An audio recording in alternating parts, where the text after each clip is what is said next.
Gente despierta, con Alfredo Menéndez. De lunes a jueves a las 11:30 de la noche, las 10:30 en Canarias. Y nos dieron las 2:05, la 1:05 en Canarias, con Pedro López y Rubén de Felipe en el control, Willy Mercado en la realización. Lo de hoy acaba en las remezclas de Manolo Fernández. Antes el espacio para la educación con Iciar Jiménez Berrón y la hora comienza encendiendo el foco.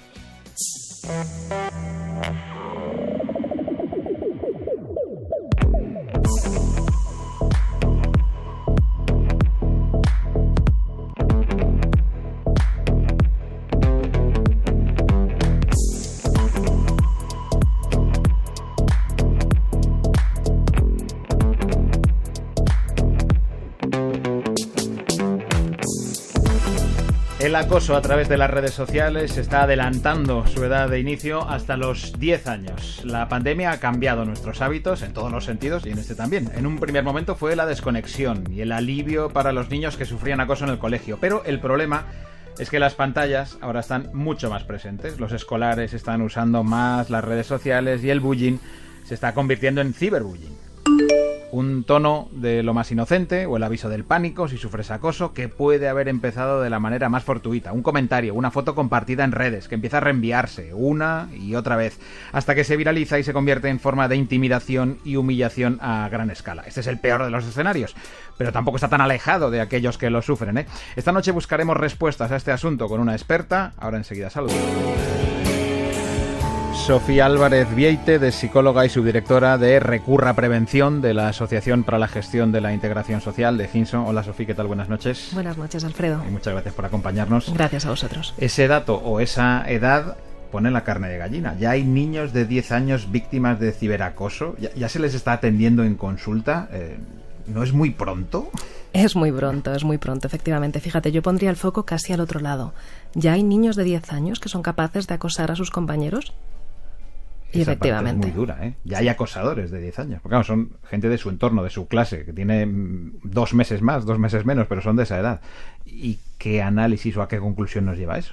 Pues a que los adultos estamos haciendo algo mal. Es decir, claro que ellos son los que en este caso están acosando, pero nosotros somos los que les enseñamos o los que no les estamos enseñando suficientemente bien a relacionarse entre ellos y a relacionarse con la tecnología, a hacer uso de las nuevas tecnologías.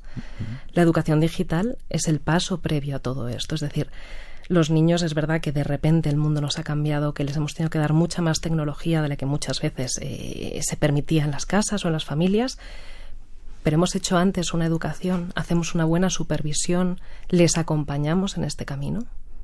El ciberacoso en escenarios de 10 años es igual que en la adolescencia, en la juventud, o se diferencia. No sé si comparte una raíz y hay cosas diferentes o no. La raíz se comparte, es decir, es verdad que a veces los temas que utilizan para ridiculizar o para reírse del compañero no son siempre iguales, porque ya sabes que en la adolescencia entran en juego otros temas, pero al final la raíz es la misma, es decir, sobre todo en el ciberacoso, en el acoso cara a cara, en el acoso escolar, que es el que vivíamos antes, por lo menos tienes al otro enfrente. Pero es que además hoy en día, con esto de las pantallas, en realidad están a 10 centímetros de tu cara, pero están muy lejos. Entonces, la empatía, el ponerse en el lugar del otro, el darse cuenta, ¿no?, de cómo se le cambia la cara al otro, es algo que no está presente. Entonces, si el niño no quiere ni mucho menos darse cuenta del daño que está haciendo al otro, lo tiene muy fácil para no verlo. Como adultos, ¿de qué hay que estar pendiente? Ya si es nuestro hijo ni te cuento, Sofía. ¿De qué hay que estar pendiente en casos de acoso a edades tan tempranas? ¿Qué señales de alerta nos pueden hacer pensar que está pasando algo? Bueno, por ejemplo, con el uso del móvil, ¿no?, que casi siempre es con el móvil, algunos es con la tablet porque todavía no les dejamos tener un teléfono, pero da igual, con el uso del móvil o de la tablet hay niños que lo que hacen es que cada vez lo utilizan más, pero además más casi como sin que quieran que te acerques, es decir, como tapándose, se lo llevan al baño, se lo llevan a la cama, que parece que es lo que hace cualquier niño, pero es verdad que con 10 y con 11 no lo hacen habitualmente, ¿no? Y luego al contrario, niños que no quieren ni tenerlo, ¿no? Bórrame el WhatsApp, mamá, ya no quiero tenerlo, ¿no? Es decir, que muchas veces el uso abusivo lo que nos está diciendo es que está constantemente pendiente de algo, y puede ser de los likes en Instagram, que por favor con 10 años no les dejéis tener una cuenta en Instagram, y puede ser lo contrario, ¿no? Es decir, es que están constantemente mandándome cosas y no puedo desconectar de ello porque me hace sufrir. Ya no solo es que no les dejemos, es que porque en los términos y condiciones de estas redes sociales, con 10 años no se puede tener una cuenta. Debería ser innegociable. Debería serlo. Y ahí hace parte lo que estábamos diciendo de la prevención. Es decir, si es que hay cosas que para que no pasasen, lo ideal sería que no se pudiesen dar, pero también sería magnífico que los coches no pudiesen ir a 240 kilómetros por hora y van. El ciberacoso activa resortes diferentes, es decir, el acoso escolar tradicional, por así decirlo, puede tener un abusador, un acosador, alguien que supuestamente es el eslabón débil, pero no sé si al pasar todo al mundo digital las reglas cambian y entonces a lo mejor el ciberacosador no es el más fuerte de su clase ni mucho menos. Ha desarrollado una red de amigotes con los que va haciendo ciberacoso a los demás. ¿Cómo cambia las reglas la parte cibernética del acoso? Se parecen mucho. Yo diría que en general lo que hace es como una caricatura, lo hace todo más grande. Es decir, pues a lo mejor en el cole tú hacías una gracia tonta pues para reírte de un compañero, sin mucha mala intención. Bueno, pues sí, por reírte un ratito, y alguien cogía esta coña, ¿no? Esta broma, y yo la llevaba luego al exceso. Y en las redes es un poco lo mismo. A lo mejor yo subo una foto tuya, yo qué sé, en la ruta del cole, que te has quedado dormido con la boca abierta, te pinto la baba, ¿no? 3 cositas, y la subo. Sí, me quiero reír de ti, pero no pretendo que llegue tan lejos, ¿no? Y otro lo coge y lo agranda. Entonces, las normas y las características son muy similares, aunque sí es cierto que el problema es que ahora con las redes sociales las cosas perduran mucho más allá. Es decir, bueno, pues antes, para mal o para bien, al final, siempre tenías la escapatoria de irte del colegio, que por desgracia es la que les quedaba, ¿no? A la persona que está siendo víctima, irse, pero es que hoy en día no te puedes ir. ¿Cómo desapareces del mundo digital? Si aunque no estés tú, aunque no tengas redes sociales, da igual, los demás las tienen y pueden seguir sin ti. ¿Hay diferencias en el ciberacoso de niños y niñas? Lo mismo que te preguntaba antes, ¿comparten una raíz y luego tienen pequeñas zonas diferenciadas o no? Es verdad que en el acoso tradicional encontramos más diferencias. El acoso de las niñas está más orientado pues a aislar, a dejar sola, más en esto del maltrato psicológico, y el de los chicos, es un poco más bruto, un poco más físico, más en lo verbal. Entonces, en las redes sociales, sin embargo, vemos que en los dos casos se va a lo que antes era más tradicional de las niñas, a dejar a alguien de lado, ¿no? A hacerle daño y ver si nos lo quitamos de en medio. Protocolos para intentar atajarlo en los centros escolares, hablando sobre todo de alumnos y alumnas de 10 años. Tengo la sensación de que sí que está muy interiorizado en los centros tener un protocolo para el acoso estándar, y sin embargo para el ciberacoso todavía está muy verde la cuestión. Mira, los protocolos, como casi todo en este país, van por comunidades autónomas. En la Comunidad de Madrid, desde hace un par de años, tenemos un protocolo muy bueno, pero no es un protocolo de prevención, es un protocolo de actuación, cuando ya está pasando algo. Si este protocolo se aplica, es un muy buen protocolo, de verdad. El problema es que muchas veces no se aplica, pues porque como nadie lo hace, si yo lo hago en mi centro, el problema es que al final yo soy, ¿no?, el que parece que tengo muchos casos, cuando en realidad soy el que lo está afrontando. Esto por un lado, pero en el protocolo que tenemos en la Comunidad de Madrid sí que se contempla el ciberacoso también. Es decir, cuando tienes que describir lo que está pasando y el tipo de acoso que se está dando, una de las opciones es el ciberacoso. Pero insisto, el problema es que como no es preventivo, no es cómo hacemos para evitar que nos pase esto, se nos queda un poco corto. Entonces, los colegios pueden hacer mucho menos en el ciberacoso que en el acoso porque se les escapa de las manos. Es decir, al final los padres no suelen estar en las redes sociales de los hijos, pero los profesores, ¿no?, el jefe de estudios, hay alguno que es majo, ¿no?, y le meten, le dejan estar, pero al final es verdad que necesitas que alguno de los chavales te lo cuente. ¿Hasta qué punto entienden los centros que escapa un poco de sus responsabilidades? Porque igual ocurre en el fin de semana, no en la actividad puramente académica. Al final es como todo, cada centro toma sus decisiones. Si se lo quieren tomar en serio, saben que esto es muy importante y que tienen que responder y que tienen que estar a la altura. Porque al final, incluso aunque los dos alumnos no sean suyos, pues porque uno ya no estudia ahí o porque se mete con, yo que sé, alguien del equipo de fútbol del barrio, en realidad el cole debería preocuparse por cada uno de sus niños, ¿no? Pues como en las casas nos ocupamos de nuestros niños. Y muchos coles lo hacen muy bien, ¿no? Entonces el foco tendría que estar, para mí, sin duda alguna, en la prevención, en los pasos anteriores. Es decir, yo, por ejemplo, uno de los colegios con los que trabajo, desde cuarto de primaria, los niños tienen todo el material didáctico a través de tablet, ya no tienen libros. Claro, en ese colegio lo que hacen es que desde primero de primaria les dan educación digital. les enseñan cuáles son las normas de uso, cómo hay que comportarse. Y cuando llega a cuarto, que es muy pronto, les dan la tablet. Pero llevan años hablando de esto. El problema es cuando tu hijo, que tiene 2, 4, 6, 10 años, tú le das la tablet o le das el móvil porque es una buena niñera, ¿no? Y entonces como que, bueno, pues te lo tiene entretenido. Y de repente cuando tiene 12 o 14 o 15 empiezas a poner límites, a ponerle prohibiciones, de repente te enteras que tiene Instagram y pretendes que te meta, ¿no? Y que te dejes ser amigo suyo, que bueno, ahora con la función de mejores amigos te lo pueden ocultar todo. Sí.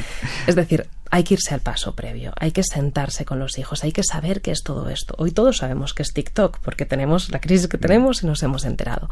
Pero la mayoría de los padres no saben qué aplicaciones usan sus hijos, ni cómo funcionan, ni si lo que ponen ahí se queda para siempre o se borra a los 5 minutos. Entonces, los adultos tenemos que educarnos para educar, aprender todo esto, hablar el mismo idioma que ellos y según van creciendo, acompañarles.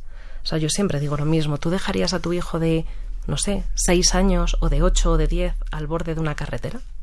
No. Pues esto es un poco lo mismo. Lo que pasa es que el peligro es más implícito, no es tan explícito. ¿Qué se espera de los testigos en el ciberacoso? Cuando hay un caso de acoso en el colegio, pues espera que den un paso al frente, que denuncien, que ayuden, que apoyen al débil. Pero, ¿y en el ciberacoso? ¿Qué se espera de los que, no sé si está bien definido, los testigos? Sí. ¿No? Mira, se espera exactamente lo mismo. Y además los testigos son los grandes protagonistas del ciberacoso, igual que del acoso. Víctima, en cada caso concreto hay una víctima. Agresores puede haber 1, 2, puede haber 50, pero es que espectadores son todos los demás, ¿no? Los testigos, como dices tú, son fundamentales y ahora hay teorías que intentando hacer las cosas mejor hablan solamente de agresores y víctimas. Si no haces nada, te conviertes en un agresor. Estoy totalmente de acuerdo en esta teoría, ¿no? Si tú no ayudas, al final estás ayudando al agresor, pero creo que es muy importante que sigamos hablando de los 3 actores, que le demos mucho protagonismo a los espectadores, a los testigos, porque dando un paso adelante pueden cambiarlo todo, porque no riéndose pueden cambiarlo todo. Y sobre todo en el ciberacoso es fundamental que ellos sepan que es verdad que no retuitear, no compartir una foto en Instagram es fundamental, porque si lo haces te conviertes además en un delincuente, o bueno, estás cometiendo un delito, mejor dicho. Pero sobre todo esta parte de que si tú das un paso adelante, si eliges ponerte del lado de la persona a la que están acosando, puede que se termine todo. Seguramente una de las frases que más daño hace en todas estas cuestiones es lo de son cosas de niños. ¿Cómo distinguir algo que a lo mejor sí puede ser efectivamente cosas de niños de un caso de ciberacoso y de un delito? Bueno, lo más importante es siempre escuchar a los niños. Los niños muchas veces nos hablan poco porque les escuchamos poco. Les hablamos un montón, les decimos de todo, casi hacemos así con el dedito para enseñarles, pero no estamos muy disponibles para escuchar, ¿no? A veces yo recuerdo un profesor que tuve que decía, yo llego a casa y le pregunto a mis hijos qué tal, deseando que me digan bien y nada más, porque no tengo tiempo para escuchar más respuesta. Entonces, aunque lo que esté pasando no sea un caso de acoso, porque no se cumplen los requisitos o porque todavía no es tan grave, escuchar a los hijos, darles la oportunidad de hablar, de compartir, porque desde ahí es cuando vamos a poder saber. Y por supuesto tomarle en serio, si somos los padres quienes recibimos la noticia. Yo soy partidaria de hablar con el colegio, deberíamos confiar en los colegios de nuestros hijos y si somos el colegio, por supuesto, tomarlo en serio y citar a los padres de unos y de otros, por separado, pero citarles. ¿Cómo se trabaja con el acosador? ¿Cómo se trabaja con la otra terminal de toda esta cadena? Bueno, somos distintos agentes, ¿no? Yo, por ejemplo, soy psicóloga, están los padres, está el cole. Entonces, por ejemplo, empezando por los padres, es fundamental que los padres le muestren apoyo a su hijo, pero le marquen el límite muy claro. Te apoyo a ti, pero no apoyo tu conducta. O sea, esto es intolerable. Entonces, como eres mi hijo y te quiero, sí, pero esto no se acepta en esta casa, ¿no? Y desde ahí ir trabajando esas dos partes. En el colegio normalmente lo que hacen es aplicar pues el régimen sancionador del cole y buscar de qué manera castigar, y los castigos son buenos, son necesarios, pero hay que hacer algo más. Es decir, este niño tiene que entender que lo que está haciendo hace mucho daño, ¿no? Entonces, bueno, dependiendo un poco del perfil, de la edad, pues hacer algún tipo de corrección educativa, prepararle para que, no sé, tenga que exponer en un grupo de primaria, por ejemplo, o de más pequeñitos, pues un tema que tenga que ver con la empatía, algo que tenga que ver con la netiqueta, que son las normas de conducta en Internet. Es decir, no solamente algo que le diga qué mal te has portado, sino algo que le ayude a ponerse, como a abrir un poco la mente y poder conectar con esto que ha hecho y con esto que está pasando. Y en terapia, bueno, como esta es mi parte y para mí es la más bonita, es entender qué está pasando. Es decir, los acosadores no nacen. O sea, algún niño o algún adulto hay, ¿no? Que, bueno, pues que nació y era malo, pero no. Las cosas no son así. ¿Por qué les pasa esto? ¿Por qué hacen esto? ¿No? Y diferenciar la parte de agresor de la parte de víctima que hay dentro de ese agresor. Un niño no se comporta de esta manera y no veja y falta el respeto y disfruta viendo a otros sufrir porque sí. Y no es porque sean psicópatas, es porque hay algo que está roto dentro de ellos y hay que buscarlo. ¿Y qué es lo que suele estar roto? Es que me parece interesantísima esta reflexión. Entiendo que nadie nace siendo acosador, ¿no? Y hacer un perfil es imposible y desde luego no pretendo hacerlo, pero hay miles de situaciones, desde el niño que en casa sufre maltrato y que, bueno, pues ha aprendido a relacionarse así, como a imponerse al otro, o niño o niña, por supuesto, o el que, bueno, pues cree que así tiene un papel más protagonista. Antes decías, ¿no? El que es así, el más guay del cole. Bueno, vamos a hacer protagonistas a los guays en el otro sentido, porque además, fíjate, y es importante en el acoso escolar, que normalmente se empieza a dar más en la secundaria, ahora la secundaria empieza con 12 años. En primaria, el niño que es como el guay de la clase es el que es buen estudiante, el que se lleva bien con el profe y con los compañeros, es buen deportista. Y en secundaria no, es el que aleja al adulto, ¿no? Como no quiere saber nada de la figura de autoridad, si además no es muy buen estudiante, mejor todavía. Entonces, ¿qué les pasa a estos niños? Pues que a veces simplemente no han aprendido a relacionarse de otra manera o a quererse a sí mismos o a verse con la suficiente importancia sin necesitar poner a otro por debajo, porque al final es como yo te empujo a ti hacia abajo, ¿no? Yo hago que tú, mi víctima, te conviertas en nada porque a mí eso me hace sentir algo. O sea, no es tanto para que me suba, sino que por lo menos, bueno, pues como hay algo que está más abajo, venga, puedo respirar, ¿no? No estoy tan mal. Por supuesto, inconscientemente. ¿Todos estos procesos se han acelerado o se han agravado en tiempos de pandemia y en tiempo de mayor uso de pantallas y de teleeducación y de clases a distancia? Sí. Es decir, ya desde hace unos años todo esto se ha agravado porque la adolescencia ahora empieza siendo niños y acaba siendo adultos. Quiero decir, siempre ha sido así, pero que ahora empiezan muy pequeños y hay chavales de 20 y tantos que te dicen, yo soy adolescente. Bueno, mira, no.